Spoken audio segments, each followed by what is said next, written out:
understand where your blind spots are and understand where your skill set is and which one is going to allow you to be more effective. Again, proximity is important for new coaches because it allows you to see more and be able to cue and move around a little bit more quickly. But I do understand that if I have lines over here, that's more indicative of like how my logistics are going to be set up within my class. So I might have to do it that way depending on what my time constraints are with my lesson plan or stuff like that.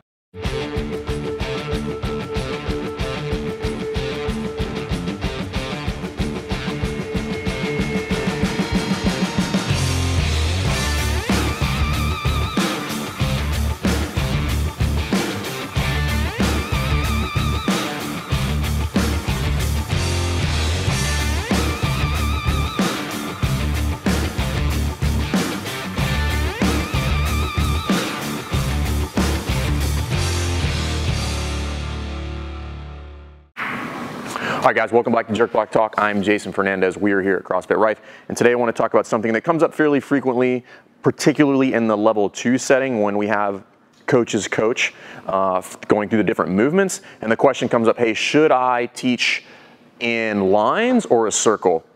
And the short answer, it doesn't matter. What matters is that you're effective when you do either one and understanding where your blind spots are in each. So I don't really care. There's a place for both. We understand that the level 2 and the level 1 are both contrived environments. So not everybody's going to teach their classroom in a circle. Lines are very, very common within the affiliate. We do both depending on what we're doing. And again, it just depends on, do you know the value of each and where each can go wrong? So first thing we're going to talk about is just teaching in a circle. So the thing I like about a circle, number one, is primarily proximity. So I've laid out in both of these scenarios 10 PVC pipes simulating athletes, which is probably an average size class for most affiliates. Proximity from one side to the other is about 20 feet. Okay.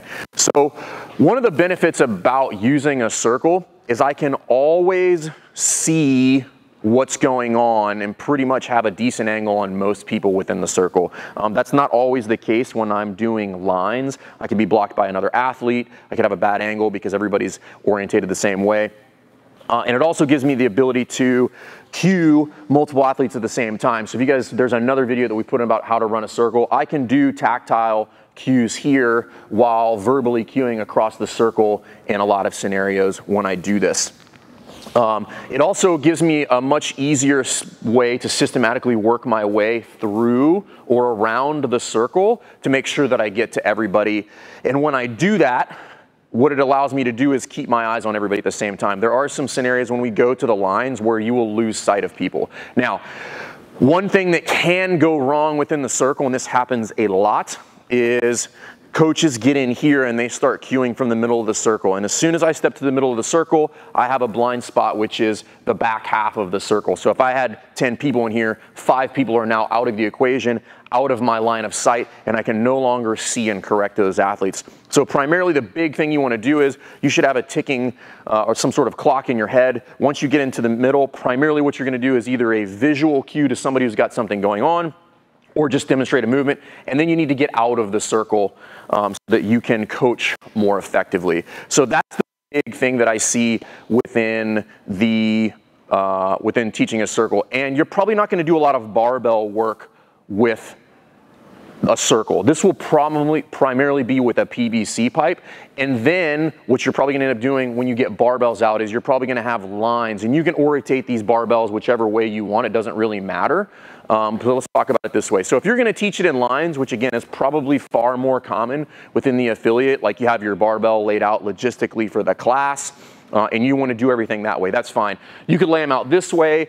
You could turn them the other way and have a big long line there. But what you'll see is proximity becomes a problem when I do it that way. So if I had everybody laid out this way, it's about 30 feet from one end to the other. If I was to turn and orientate them all long ways this way and have them this way and just have a big line, the distance gets even farther. So that can be problematic, especially for a newer coach who has a problem with group management.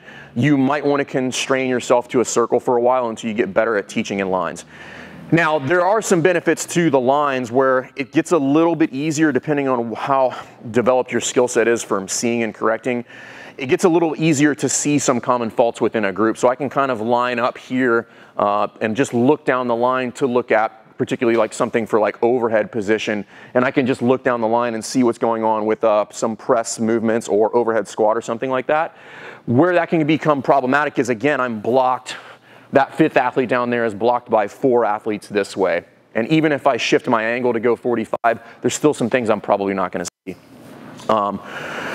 Some things to consider when you're teaching lines is orientate the group facing a direction and figure out where you want to teach from. So if I'm going to figure out what's going to be the front of the classroom and where you're going to teach. If I'm going to teach from here, that's fine. Have everybody facing this way. You could also have them all facing in this direction. And in a lot of cases, I would recommend that, depending on how you have it laid out, have 2 sides face each other. Here's why. That way, that's the center, and now when I coach, so for instance, if I have everybody orientated this way and they're facing that way, a lot of times what happens is everybody's facing this way, I see something go wrong here, I go into work on it, and I'm giving a visual cue, and again, now I've eliminated 50% of the class from the ability to learn and see what's going on because they're facing that direction and I'm behind them. It also limits your ability to do verbal cues because now I'm talking to people's back, and that's never good. So you could flip them so that they're facing in, excuse me. Or if you had them laid out this way, have that side down there face in and have this side down here face in this direction. So again, it's not either or, it's and, but you need to understand where your blind spots are in both of those scenarios. So again, whether you use the circle or you use these lines, I do understand that there's a place for both of those. Understand where your blind spots are and understand where your skill set is and which one is going to allow you to be more effective. Again, proximity is important for new coaches because it allows you to see more and be able to cue and move around a little bit more quickly. But I do understand that if I have lines over here, that's more indicative of like how my logistics are going to be set up within my class. So I might have to do it that way depending on what my time constraints are with my lesson plan or stuff like that. So again, use them both, figure out which one you're not as skilled at, try to work on that one, practice a little bit, do it this way, do it that way, change the orientation of the bars. Doesn't really matter to me. A lot of people think there's one particular way to do it, and again, it doesn't really matter. I don't care, and most of us on seminar staff have seen some really, really effective coaches do it both ways, and that's what's important. So don't gauge it on like, hey, I always teach circles because that's the best way to do it.